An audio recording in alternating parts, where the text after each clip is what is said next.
अब देखिए last class में हमने बोर्स मॉडल कर लिया था। हमने वहां दो कंडीशन निकालनी थी कि जो एंगुलर मोमेंटम होता है वो n times h upon 2 pi के बराबर होता है। और फिर हमने ये भी बता दिया था कि जो अलग अलग ऑर्बिट में इलेक्ट्रॉन रिवॉल्व करता है न्यूक्लियस के, ठीक है, ये ऑर्बिट्स हैं, तो लोअर एनर्जी से हायर एनर्जी में जाता है, 10 पे पावर -6 सेकंड रुकता है, फिर वापस आ जाता है। तो जो एनर्जी डिफरेंस होगा वो एच न्यू के बराबर होगा। यहाँ से फ्रीक्वेंसी निकाल ली थी हमने, जो जब एमिट करता है, जब वापस आता है, तो जो एनर्जी एब्जॉर्ब की थी वो फिर एमिट कर देता है। तो यहां से ये बता दिया था why there has been the discrete energy levels होते हैं, इलेक्ट्रॉन कहाँ मिलता है, M B R equal to N H upon 2 pi, angular momentum जब N times H upon 2 pi के बराबर हो जाता है। तो हमने ये बेटा दो कंडीशंस देख ली थी। अब बोर्स के मॉडल के बेस पर, on basis of Bohr's model, we will find many of the things. लेकिन अब एक बोर्स के मॉडल की एक दिक्कत ये थी कि ये जो बोर्स का मॉडल था वो सिर्फ सिंगल इलेक्ट्रॉन स्पीसीज के लिए था। किसके लिए था? Single electron species. तो the Bohr's model was only applicable for a one electron atom, जिनके पास एक इलेक्ट्रॉन स्पीसीज है उनके। तो ये बोर्स का जो मॉडल था, बोर्स के मॉडल से की मदद से हम जब एक इलेक्ट्रॉन रिवॉल्व करता है अलग अलग एनर्जी लेवल्स में, तो हम उनका रेडियस भी निकाल सकते हैं अलग अलग एनर्जी लेवल्स का, एनर्जी लेवल की एनर्जी भी निकाल सकते हैं, इलेक्ट्रॉन रिवॉल्व कर रहा है उसकी वेलोसिटी भी निकाल सकते हैं, ये सारी चीजें हम कैलकुलेट कर सकते हैं। तो वन इलेक्ट्रॉन स्पीसीज के लिए एप्लीकेबल था सिर्फ। अब वन इलेक्ट्रॉन के लिए एप्लीकेबल था। वन इलेक्ट्रॉन स्पीसीज में कौन आता है? Hydrogen, helium plus, lithium double plus और बेरिलियम ट्रिपल प्लस। ये चारों आपके वन इलेक्ट्रॉन स्पीसीज हैं। लिथियम में दो इलेक्ट्रॉन थे, एक निकाल दिए इसलिए He प्लस बन गया, तो इनके लिए ये एप्लीकेबल है। अब हाई बोर्स मॉडल की मदद से हम तीन चार चीजें कैलकुलेट करेंगे। तो जो सबसे पहली चीज हम कैलकुलेट करेंगे दैट इज रेडियस। अलग अलग एनर्जी लेवल्स के रेडियस निकालेंगे। ध्यान से समझिए कैसे निकालेंगे। थोड़ा सा ये डेरिवेशन थोड़ा सा अजीब सा लगेगा, लेकिन लास्ट रिजल्ट अगर समझ में आ गया तो शुरू का ऊपर का अपने आप समझ में आ जाता है। तो देखिए, जैसे अगर ये एक न्यूक्लियस है, this has been a nucleus, एक कोई सा ऑर्बिट है जिसमें इलेक्ट्रॉन रिवॉल्व कर रहा है, this has been an electron, और यहाँ इलेक्ट्रॉन रिवॉल्व कर रहा है, ये मान लीजिए आर दूरी पर है, ये दिस इज द रेडियस, और वी वेलोसिटी से रिवॉल्व कर रहा है। इलेक्ट्रॉन है तो इलेक्ट्रॉन का मास मान लीजिए m है।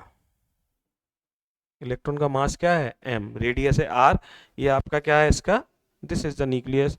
और ये एक आपका एनर्जी लेवल है, मान लो ये nth एनर्जी लेवल है, ठीक है, this is an energy level, nth energy level है, ठीक है ये।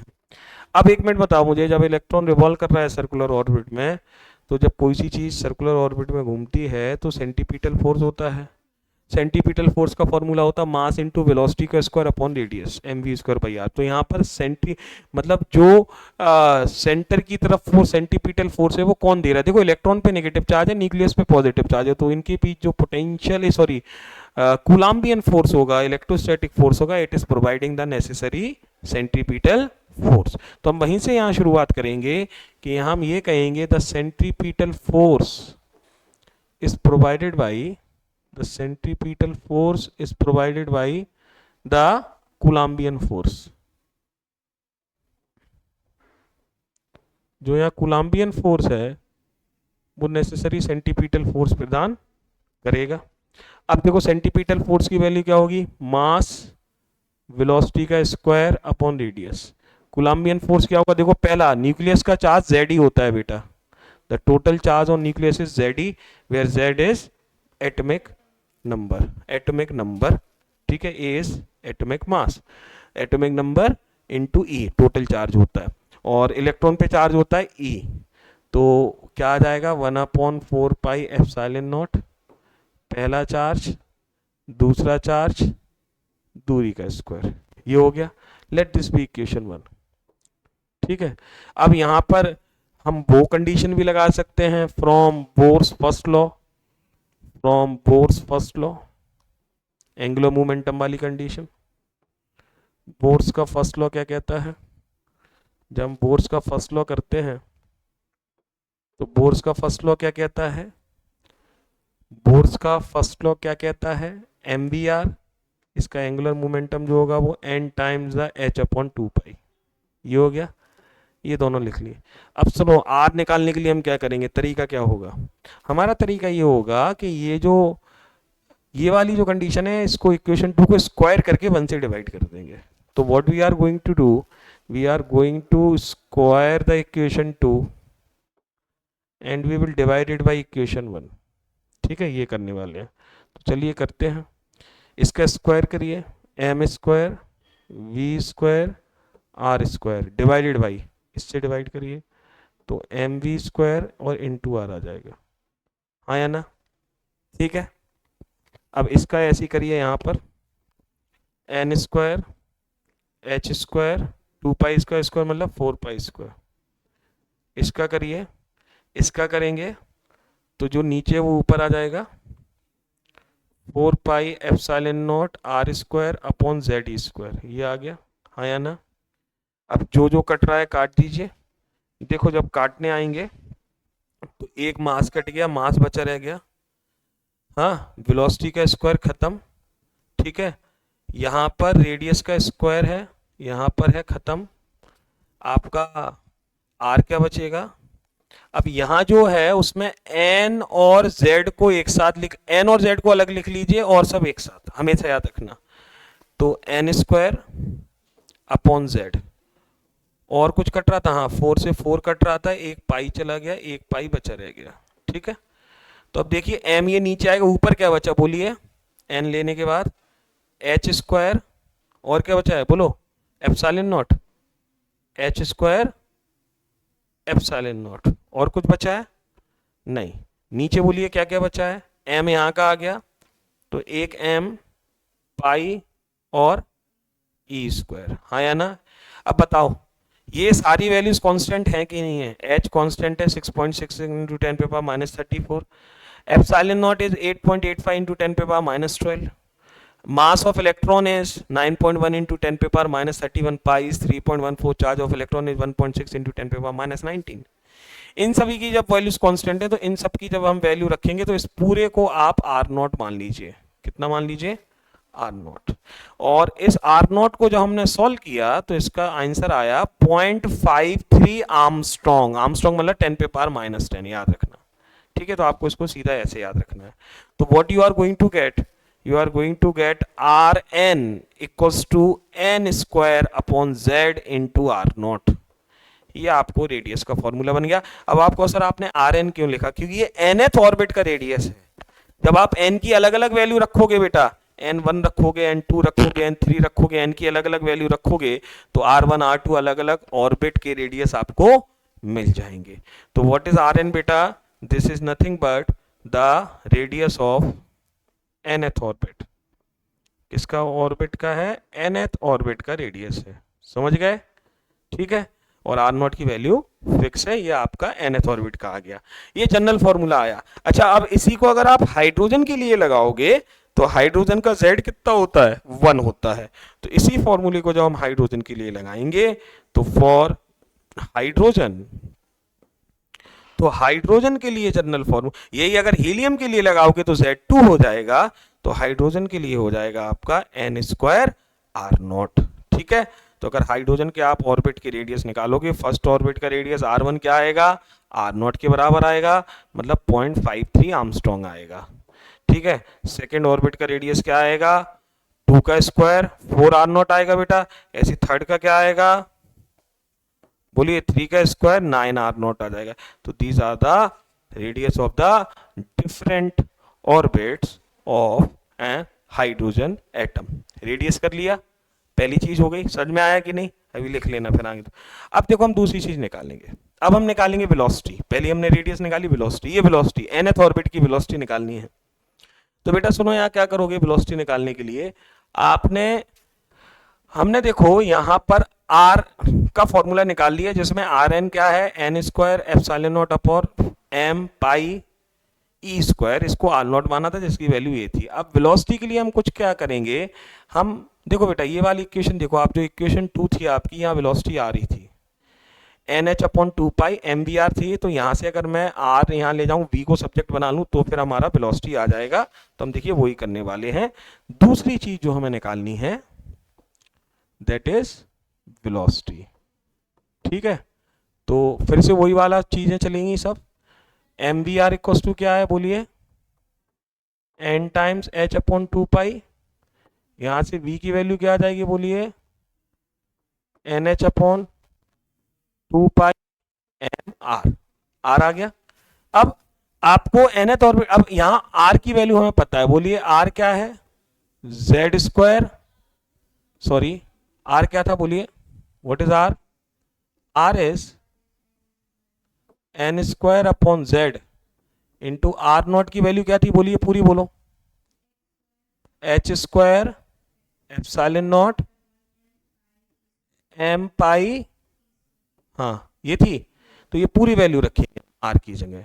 तो if you are going to put this value here, तो v क्या आ जाएगा, फिर सॉल्व करेंगे, N H upon four pi M, what is R बेटा, N square H square epsilon naught Z M pi, और आपका क्या आया यहाँ पे, ई स्क्वायर।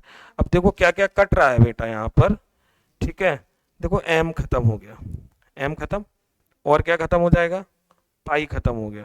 ठीक है बेटा, और क्या खत्म हो रहा है बोलो, कितने h खत्म हो रहे हैं, एक h खत्म हो गया, कितने h बचेंगे, एक बचेगा, और कुछ नहीं। तो अब देखो आप यहाँ पे जो वैल्यू बची है उनको लिख लो। अच्छा एक n भी तो खत्म हो रहा है बेटा, एक n बचा रहेगा। अब z और n अलग अलग लिख लो, z और n आगे लिख लो, जो बचा उसको पीछे लिख लो। तो देखो z हमने लिख लिया, n हमने लिख लिया। अब बोलो क्या क्या बचा है, क्या क्या बचा है, ई स्क्वायर बचा है, और बोलो नीचे क्या बचा है, देख लेना को छूटे ना, टू बचा है, टू बचा है, और एप्सिलॉन नॉट और H, two H epsilon naught. अब बताओ बेटा ये भी कांस्टेंट है, ये कांस्टेंट है, तो इन तीनों की वैल्यूज हमें पता है कि नहीं पता है, पता है बेटा, ई पता है, ये पता है, ये पता है, इन सभी को वी नॉट मान लीजिए, कांस्टेंट है। अब इनकी वैल्यू आपको याद नहीं रखनी है, सीधे मतलब याद रखनी है, इसकी वैल्यू 2.2 कुछ बुक्स में दी रहती है, कहीं 2.1 भी दी रहती है, ये वी नॉट कांस्टेंट है। ठीक है, ये आ गया आपका वी नॉट। तो ultimately V nth, the velocity of electron in nth orbit का आपके पास फॉर्मूला आ चुका है, z by N into we naught. ठीक है बेटा, this is velocity in nth orbit, nth orbit की वेलोसिटी है। ठीक है, इसको करना है आपको। हाँ, अब एक मिनट सुनो बेटा, अगर यही हाइड्रोजन के लिए जनरल फॉर्मूला हो गया, अगर यही हाइड्रोजन के लिए लगाओगे तो क्या हो जाएगा बोलो, फॉर हाइड्रोजन, जब आप इसको हाइड्रोजन के लिए लगाओगे तो z आपका 1 हो जाएगा। तो इसलिए फिर वी एन एथ फॉर हाइड्रोजन हो जाएगा वी नॉट अपॉन एन। अब देख रहे हो रेडियस वाला था N square R naught, N बढ़ने पर रेडियस बढ़ रहा था, लेकिन अपॉन एन है, मतलब जितना आगे वाले ऑर्बिट की वेलोसिटी देखोगे घटती चली जाएगी। ठीक है, तो ऐसे अगर आप दो तीन देखो तो फर्स्ट ऑर्बिट की वेलोसिटी क्या होगी, तो व्हाट इज वी एन बेटा, velocity in nth orbit, general formula, nth orbit की velocity.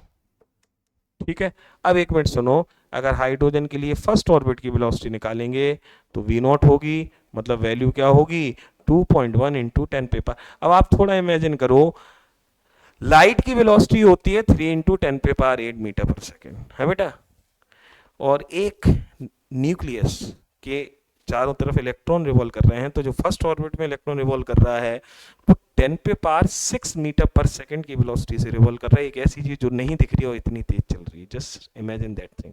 So this is something very peculiar बेटा।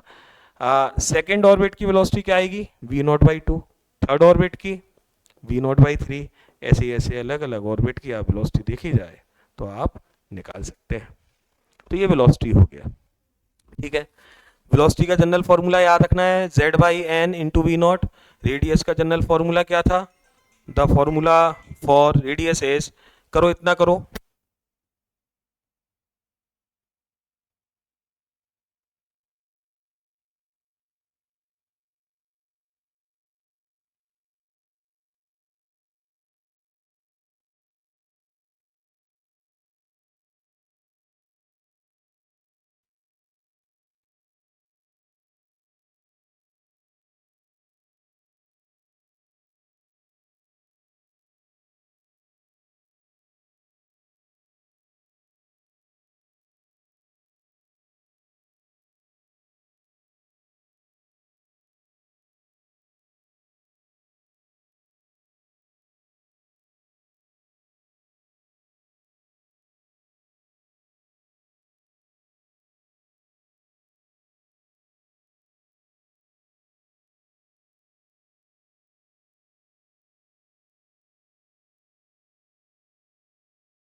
ठीक है बेटा, ये वेलोसिटी हो गई। अब देखो रेडियस का जनरल फॉर्मूला क्या था, r n equals to n square upon, अभी कर लेना, समझ में आ गया ना।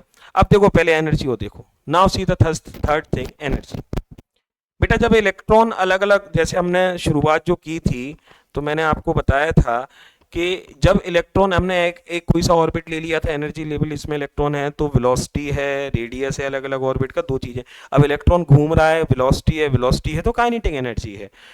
एक पॉजिटिव एक नेगेटिव बॉडी है, दो चार्जेस के बीच कैसी होती है, पोटेंशियल एनर्जी होती, इलेक्ट्रोस्टैटिक पोटेंशियल एनर्जी है, काइनेटिक एनर्जी है। दोनों एनर्जी का सम कर देंगे तो जब एक इलेक्ट्रॉन किसी ऑर्बिट में घूम रहा है तो उसकी टोटल एनर्जी हमें निकालनी है। ठीक है, तो वो काम हम कैसे करेंगे, वो हम काइनेटिक और पोटेंशियल की मदद से वो काम करने वाले हैं। ठीक है, अब देखिए 1 है, दो ही पेज थे, ठीक है। अब देखो, so now the third thing that we are going to calculate बेटा इज द एनर्जी। अब ध्यान से देखो, ठीक है, पहले काइनेटिक एनर्जी निकालते हैं। काइनेटिक एनर्जी निकालने के लिए हमें हाफ एम वी स्क्वायर लगाना पड़ेगा। ठीक है, हाफ एम वी स्क्वायर लगाने के लिए हमें वेलोसिटी की वैल्यू याद रखनी पड़ेगी। तो वेलोसिटी की वैल्यू, अगर आप बाई चांस कहीं यहाँ बीच का घूम जाओ, आपको फाइनल रिजल्ट याद होना चाहिए, कुछ भी कर दो बीच में फाइनल रिजल्ट है। वैसे तो इसका डेरिवेशन कम आता है, लेकिन 2-3 बार बोर्ड में आ चुका है। अब जैसे वेलोसिटी से तुम्हें एनर्जी निकालनी है, काइनेटिक तो वेलोसिटी का याद होना चाहिए, तो तुम्हें ये अगर याद है तो तुम्हारा काम हो जाएगा। ठीक है, लेकिन हम रॉ फॉर्मूला रखेंगे। रॉ फॉर्मूला क्या था, v का z/n E square upon 2h epsilon not. ठीक है, क्या था, हाफ एम, v की वैल्यू बोलो z/n, और क्या था, हाँ लिखिए z/n, v की वैल्यू बोलो क्या थी, z/n, v नॉट नहीं, ये E square upon 2h epsilon, E square upon 2h epsilon naught, ये है ना। तो चलिए ये वैल्यू स्क्वायर करके रख दिया, तो z का स्क्वायर, n का स्क्वायर, e का स्क्वायर मतलब 4 हो जाएगा, 2 का स्क्वायर 4 हो जाएगा, हाँ, h का स्क्वायर एप्सिलॉन नॉट का स्क्वायर। देखो मैं तुम्हें पहली ट्रिक बता देता हूं, यहां पर हमारा जो रिजल्ट आने वाला है किसका, एनर्जी का, वो आर एस सी आएगा, आर एच सी। एच दिख रहा है कहीं ऊपर, नहीं दिख रहा है ना, सी दिख रहा है कहीं ऊपर, नहीं, लेकिन आर एस सी आएगा। आर क्या होता है, रिडबर्ग कांस्टेंट होता है। ठीक है, जिसकी वैल्यू क्या होती है, नहीं 1.009 इंटू 10 पे पावर 6 या 7 होती है। ठीक है, पावर, ठीक है, 6-7 होती, क्या, हाँ 4 नहीं हो जाएगा स्क्वायर करेंगे तो। अब एक मिनट सुनो, यहाँ सुनो, अब हम यहाँ करते हैं, एक मिनट सुनो, अब यहाँ h और c नहीं है ना जो चाहिए, पहले तो z और n बाहर निकाल लो, z स्क्वायर और n स्क्वायर हो गया, क्या क्या बचा, लिखो, पावर e पे पावर 4, और क्या बचा, m है, m आर, हाँ m आएगा, m पे पावर 4, और क्या बचा ऊपर बोलो, नीचे क्या बचा, 8 h स्क्वायर, ये आर एस सी बनेगा, कंफर्म है, ये क्या बनेगा।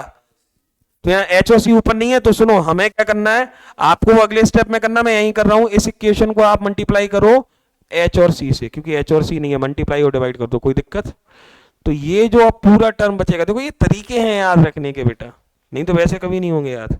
मुझे पता था आर एस सी बनना है, तो ये तुम्हारा आर, ये क्या है, आर, मुझे ऐसे याद, मैं अभी आर की वैल्यू याद नहीं रखता, मुझे ऐसे याद होती है आर की वैल्यू। ये पूरा क्या बच गया, आर। तो बताओ आर की वैल्यू क्या है, एम ई पे power 4 upon 8 h cube epsilon naught c, this is r. समझ गए, तो ये आर बन जाता है, नहीं आया समझ, एच और सी का मल्टीप्लाई करो, क्योंकि आर एस सी बनना था, इसको जो बचा हुआ था जेड और एन छोड़ के जो बचा था उसे आर एस सी बनना था, तो एच और सी तो है ही नहीं है, मतलब मल्टीप्लाई और डिवाइड करके एच और सी ऊपर लाए, तो जो बचा रह गया एच और सी के साथ वो आर है। ठीक है, हमने मतलब रिजल्ट से क्वेश्चन बनाया, ना कि क्वेश्चन से रिजल्ट बनाया। ठीक है, और यही एक तरीका है बेटा, मैं इसके बहुत और तरीके ढूंढ चुका हूं, लेकिन सबसे आसान तरीका यही है, ये आपका आर एस सी बन गया। आर की वैल्यू क्या होती है, रिडबर्ग कांस्टेंट है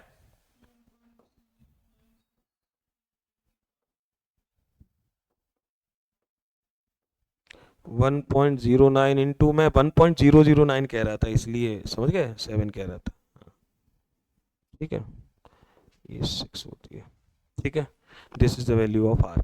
अब एक मिनट सुनो, आर कांस्टेंट है, एच कांस्टेंट है, सी कांस्टेंट है, तो आपको एक और चीज याद रखनी है, जो आर एस सी तीनों का जब मल्टीप्लाई करते हैं तो आंसर आता है, सुन लो, ये याद रख लो, ये तो याद रखना है, r s c minus 13.6 eV होता है, एनर्जी है ना, kinetic energy. This is kinetic energy of nth orbit की है ना, आरएससी की। तो ये आ गया जनरल फॉर्मूला। और ज्यादा रिड्यूस करना है तो kinetic energy of nth orbit is equal to z square upon n square r s c. बोलो समझ में आया कि नहीं? ये सॉरी, आर एस सी की जगह क्या रख दिया हमने, 13.6 ईवी। ये आ गई।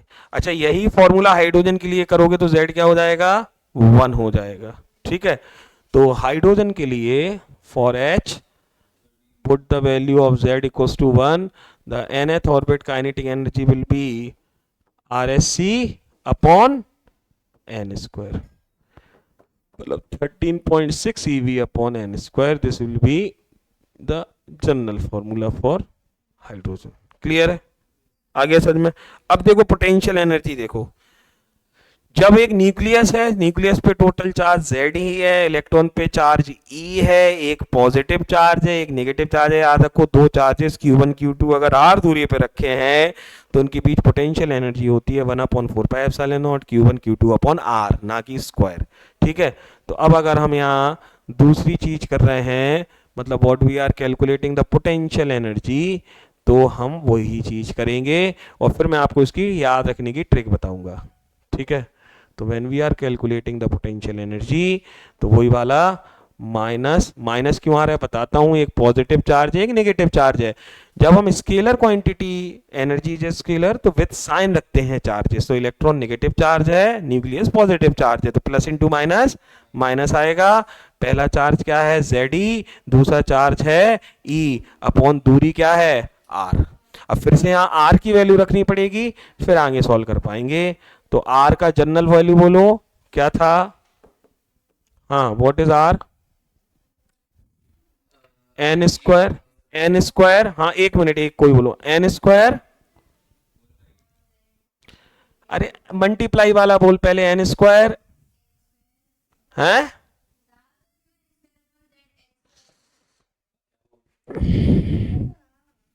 N square H square epsilon naught, क्या बोल रही, हाँ डिवाइड में जो है वो ऊपर लिख देते हैं, हाँ ऊपर वाला बोलो, डिवाइड वाला, जेड एन कहां से, जेड के बाद क्या है, एम पाई ई स्क्वायर। चलो अब बेटा जेड और एन आगे लिख लेंगे और फिर जो बचेगा वो फिर से कुछ आरएससी के फॉर्म में बनेगा, यहां 2 आरएससी बनेगा, आपको ये याद रखना है, क्या बनेगा, 2 आरएससी। तो पहले तो देखो z into z, z square, n into n square. चलो अब बोलो काका निपट रहा है, निपटाओ, कुछ निपट गए, कुछ निपटे,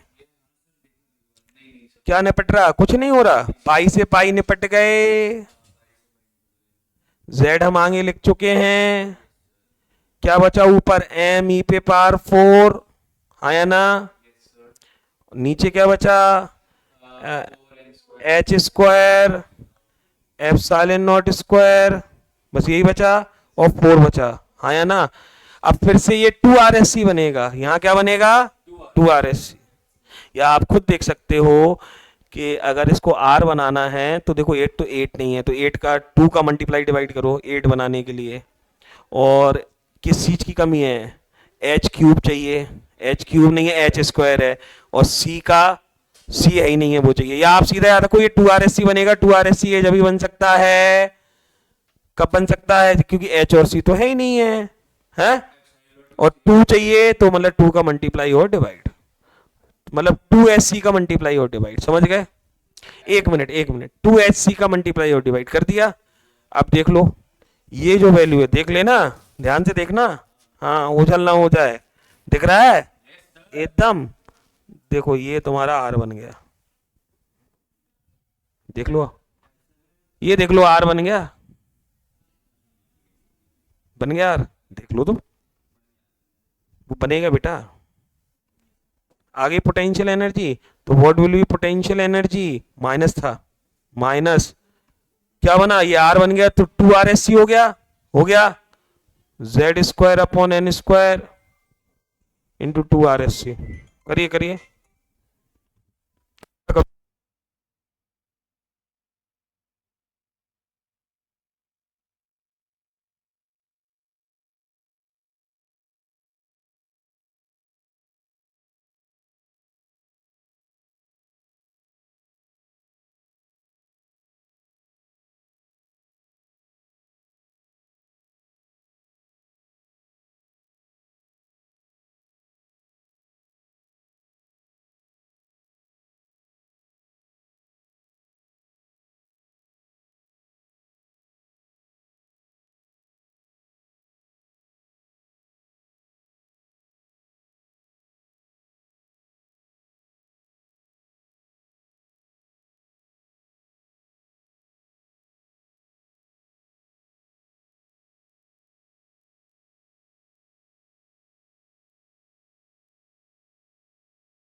रुक जाओ, 1 मिनट लिखना, आराम से लिखना।